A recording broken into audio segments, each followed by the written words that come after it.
The year was 165 AD, and something terrible was spreading across the Roman Empire. It wasn't an army or a war, it was something invisible and deadly. A sickness called the Antonine Plague spread quickly, passed from person to person. One day, the streets of Rome were filled with laughter, markets, and music. The next, they were silent, except for the cries of the sick and grieving. People were afraid. Some locked themselves inside their homes, while others desperately sought out doctors and priests, hoping for a cure or a blessing that might save them. This plague was relentless, tearing through towns and villages with alarming speed. It affected people from all walks of life, rich and poor, soldiers and scholars, farmers and nobles.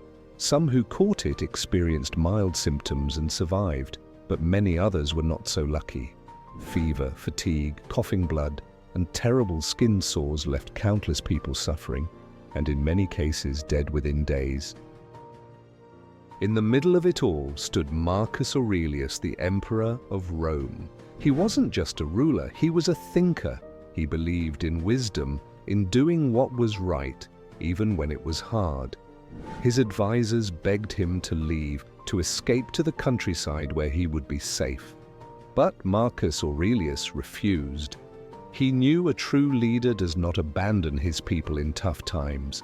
He believed that his presence in the city would inspire hope and remind people that they were not alone in this fight. You have power over your mind, not outside events. Realize this, and you will find strength. These were not just words he wrote in his journal, they were the way he lived. He couldn't stop the plague, but he could choose how he reacted to it. Instead of hiding, he stayed in Rome. He walked among his people, made sure help was given, and ensured food and medicine reached those who needed it most. He personally visited makeshift hospitals to oversee relief efforts. Some historians say that he even sold pieces of the royal treasury to fund medical supplies and relief projects. He didn't waste time complaining about how unfair life was. He took action. He reminded himself, what stands in the way becomes the way. He didn't see the plague as a curse to run from, but a challenge to face. He ordered hospitals to be built, provided money for the sick, and made sure orphans were taken care of. While others saw only disaster, he saw a chance to show courage, kindness, and wisdom. He also encouraged people to maintain a sense of discipline and resilience, reminding them that fear and despair would only weaken their chances of survival. But the sickness didn't stop. Every day more people got sick. Even his strongest soldiers, the backbone of Rome's army, were dying, not from battle, but from disease. His own wife, Empress Faustina, got sick.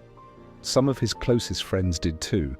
It would have been easy to give in to fear, to let grief break him, but Marcus Aurelius knew better. Death smiles at us all. All we can do is smile back. Sadness surrounded him, but he didn't let it control him. At night, he wrote in his journal, not for history, but for himself. His words reminded him to stay strong, to keep going, to live well, no matter how hard life became.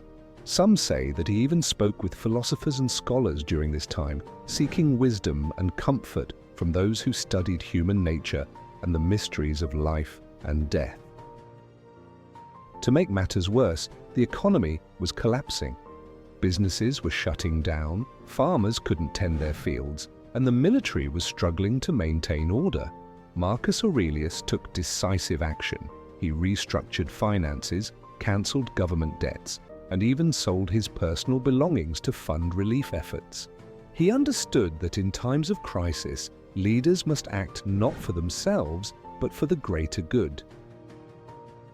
Do not act as if you were going to live 10,000 years. Death hangs over you. While you live, while it is in your power, be good. And so, he was. He didn't let pain make him bitter. He didn't let fear make him cruel. Instead, He showed the world what it meant to be a true leader, not by avoiding hardship, but by facing it with wisdom and strength. He was not just a ruler, he was a symbol of resilience and virtue. His actions proved that even in the darkest times, people could rise above their fears and help one another. The plague didn't end overnight. It lasted for years, taking the lives of up to 10 million people. Some cities lost half their population, farms were left untended, and businesses collapsed.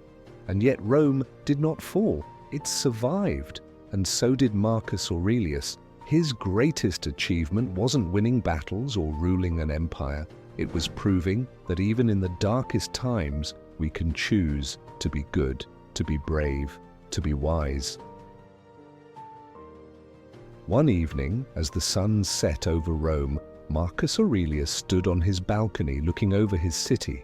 He was tired, but he was not broken. He whispered to himself the words that had carried him through the storm. The happiness of your life depends upon the quality of your thoughts. Then he turned away, ready to face whatever came next. What can we learn from Marcus Aurelius today? Life today is different from ancient Rome, but we still face challenges. Maybe it's losing a job, going through a tough time, or a world event that makes us feel powerless. When that happens, we can ask, what would Marcus Aurelius do? Imagine a modern leader facing a crisis, a pandemic, an economic downturn, or a natural disaster. A true leader, inspired by Marcus Aurelius, would not run or hide. They would take responsibility, make difficult decisions, and remain present with their people.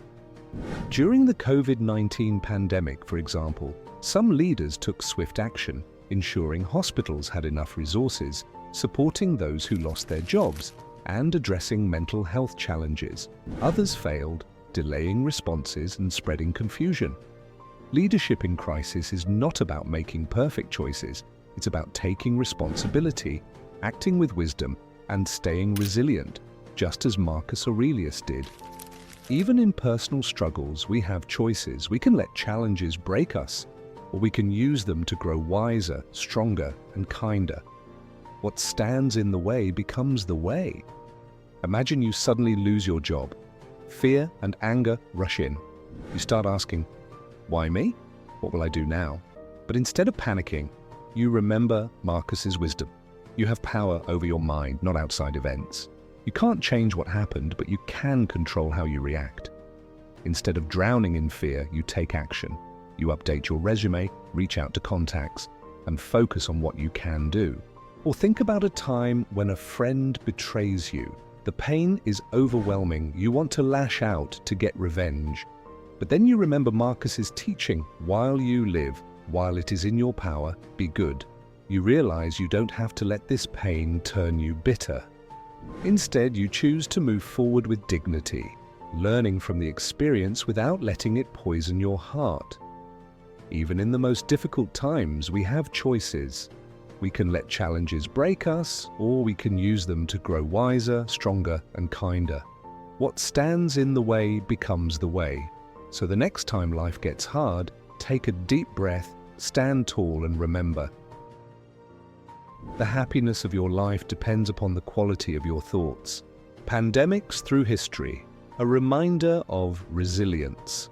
The Antonine Plague was just one of many deadly diseases that shaped history. The Black Death in the 14th century killed millions, but led to improvements in medicine.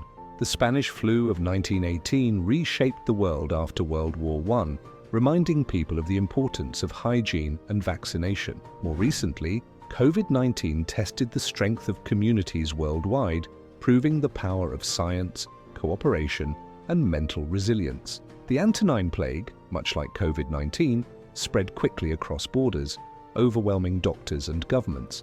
It led to fear, economic troubles, and massive loss of life. But it also showed how strong leadership could help people survive. Just as Marcus Aurelius stood firm, modern leaders had to find a way to balance public health, the economy, and society's morale. Each time, humanity survived. Each time, people faced fear, loss, and uncertainty. And each time, those who met the crisis with wisdom, courage, and kindness helped shape a better future. Like Marcus Aurelius, we can choose to rise above fear, to support one another, and to find meaning even in hard times. The lesson is clear. No matter how dark the moment, resilience, wisdom, and kindness will always light the way forward. If you enjoyed this story and want to hear more about Stoic wisdom, don't forget to like and subscribe for more inspiring stories from history.